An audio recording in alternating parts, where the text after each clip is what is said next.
दिल्ली से मुंबई आकर यहाँ के घरों में सेंधमारी कर लाखों की चोरी कर फिर से ट्रेन से या फिर प्लेन से फरार हो जाने वाले एक शातिर गिरोह का पर्दाफाश मुंबई की मालाड पुलिस ने किया है।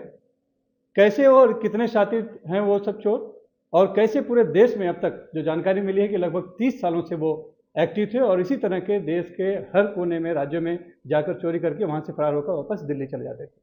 ये जानने के लिए हम बात करेंगे मालाड पुलिस के सीनियर पीआई रवि अडानी जी से, और समझेंगे कि कितने शातिर तरीके से उन्होंने सेंधमारी की लेकिन फिर भी कैसे पुलिस की पकड़ में आ गए।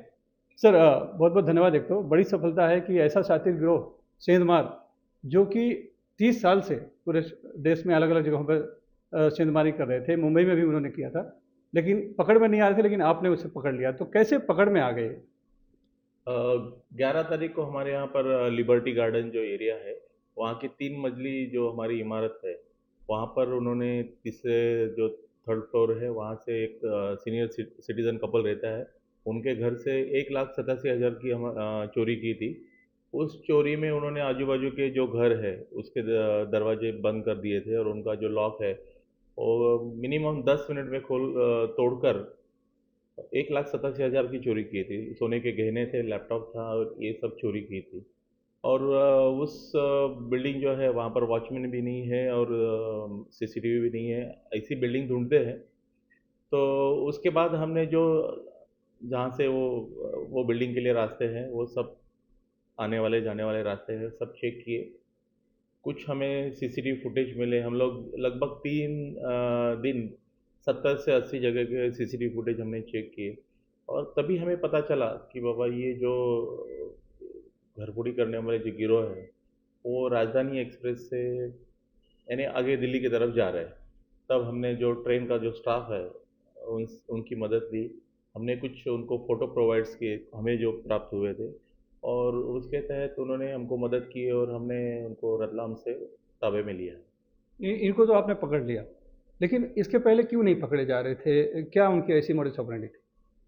वो बहुत शातिर है, कुछ भी उनके साथ नहीं रखते। जो भी आए हैं वो सब तीनों भी जो है वो बाकायदा दिल्ली के रहने वाले हैं और दिल्ली से आते हैं। आते टाइम वो दिल्ली से वाया गुजरात, सूरत, मीरा भाईंदर ऐसा होके आते हैं। एक रूट नहीं रखते हैं और किसी को ज़्यादा पता नहीं होता है उनके बारे में। और नए नए साथीदार को लेते हैं। एक जो है वो जूना साथीदार है, उसके उसके ऊपर दिल्ली में ही, सिर्फ दिल्ली में ही 100 केसेस दर्ज है, और बताया जाता है कि गुजरात में भी कुछ केसेस है, पश्चिम बंगाल में भी है। अभी उस बारे में हम तहकीकात कर रहे हैं। और बम्बई में जो 10 से 12 तक थे यहाँ पर, वो 3 दिनों में उन्होंने बहुत सारी घरफोड़ियाँ की है। उसमें से हमें मीरा भाईंदर वसई विरार जो कमिश्नरेट है वहाँ के नया नगर और नवघर में किया है। हमारे यहाँ पर अंधेरी किया है, खेरवाड़ी किया है, खान में किया है, और भोईवाड़ा में किया है, जैसे बोरीवली भी हमारे यहाँ भी किया है। तो ऐसे अभी हमारी उनसे तहकीकात चालू है, और भी ऐसे कुछ किए हैं, ऐसा हमें पता चला है। सुनने में आया कि 10 मिनट में घर साफ कर देते थे।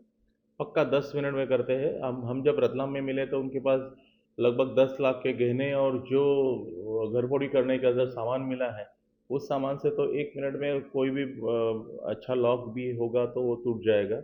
और उन्होंने हमें डेमो भी दिखाया कि किस तरह से वो तोड़ते हैं। डुप्लीकेट कीज़ भी है, अगर नहीं टूटता है, बड़ा लॉक है, तो डुप्लीकेट की का भी वो इस्तेमाल करते हैं। तो अक्सर आजकल हमने देखा जाता है कि टेक्निकली सर्विलांस से चोर या अपराधी पकड़े जाते हैं। तो पुलिस को बरगलाने के लिए क्या इन्होंने अलग अलग दूसरे राज्यों का सिम कार्ड ले रखा था, जहाँ के रहते वहाँ का नहीं, ऐसा कुछ भी है? हाँ, ये तो है कि भी वो जो दिल्ली जाएंगे तो पश्चिम बंगाल का यूज़ करेंगे, अगर मुंबई आएगा तो दिल्ली का यूज़ करेंगे। कुछ कुछ अलग ट्रिक करते हैं कि जो कि पुलिस को गुमराह करते हैं कि हमारे इन्वेस्टिगेशन में बाधा आवे और वो पकड़े नहीं जावे, और ज़्यादा दिन रुकते भी नहीं है। अगर बम्बई में आए तो 2 दिन में वो तो चले जाते हैं। तो उनको, और डे हाउस ब्रेकिंग करने वाले हैं बहुत सारे एक्सपर्ट हैं, डे करने वाले बहुत कम होते हैं। उन्होंने बम्बई में इसके पहले भी किया होगा, और ऐसी जानकारी मिली है कि वो पहली बार नहीं, इसके पहले भी आए थे। तो वो भी हमारी तहकीकात जारी है कि इसके पहले आके कितने बार करके गए और कहाँ कहाँ किया, वो भी हम लोग सब छानबीन कर रहे हैं। कितने साल से एक्टिव हैं वो, यही काम कर रहे हैं, और पकड़े गए हैं पहले कभी कि नहीं, कुछ पता चला है? ये 20-25 साल से एक्टिव है। इनके कोई दोस्त साथीदार है, वो भी फ्लाइट से चले गए और ये भी राजधानी से जा रहे थे। तो इसी फ्लाइट का इस्तेमाल मोस्टली करते हैं कि और मिलते नहीं हैं।